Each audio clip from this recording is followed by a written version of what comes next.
कष्टकरी नागरिक आहेत, त्यांचे जे मुलं आहेत, जे विद्यार्थी आहेत, त्यांच्यासाठी हा खूप जिव्हाळ्याचा विषय आहे.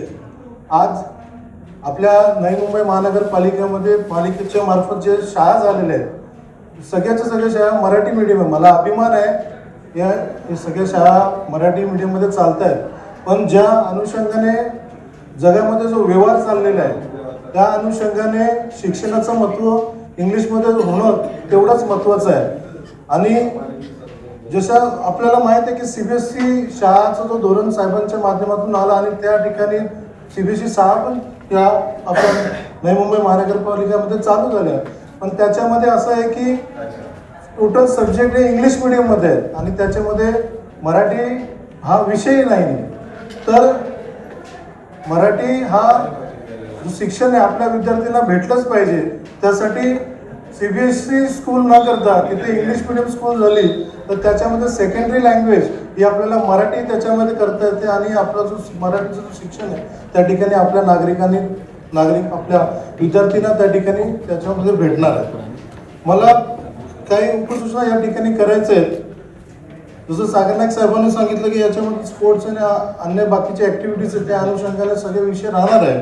पण त्यासाठी स्पेशल ट्रेंड त्याच्यामध्ये टीचर असणं गरजेचं आहे. खास करून PT सब्जेक्ट हा असला पाहिजे. फिजिकल ट्रेनिंग हा फार महत्त्वाची आहे. तर त्यासाठी ट्रेंड टीचर त्यामध्ये असलं पाहिजे. कारण की आता माझी हनुमाननगरमध्ये शाळा आहे, 1ली ते 7वीपर्यंत शाळा आहे. पण त्या शाळामध्ये मराठीच मीडियममधून शिकून BEd वगैरे झालेले टीचर्स आलेले आहेत. ते काय मुलांना शिकवत आहेत ते तुम्ही म्हणजे जेव्हा 26 जानेवारी किंवा 15 ऑगस्टच्या दिवशी जेव्हा तिथे कार्यक्रमाला जातो आणि विद्यार्थी त्यावेळेला जेव्हा भाषण देतात तर म्हणजे ते धाडसीने बोलतात, तिथे प्रयत्न करतात. विद्यार्थ्यांचा त्याच्यामध्ये काही कुठे ते कमी पडत नाही. पण जसं त्यांना शिकवलं जाते तर कुठेतरी त्याच्यामध्ये आपल्याला कमतरता दिसून येते की आपल्या विद्यार्थ्यांना तसं दर्जेदार शिक्षण त्या ठिकाणी भेटत नाही. तर हा मराठी मीडियममधून आलेला जे आपले लोक आहेत त्याच्यातून तो प्रभाव त्याच्यामध्ये तसा दिसतो. तर हा कम्प्लीट इंग्लिश मीडियम करत असेल तर त्याच्यामध्ये स्टाफ हा वेल ट्रेंड असला पाहिजे.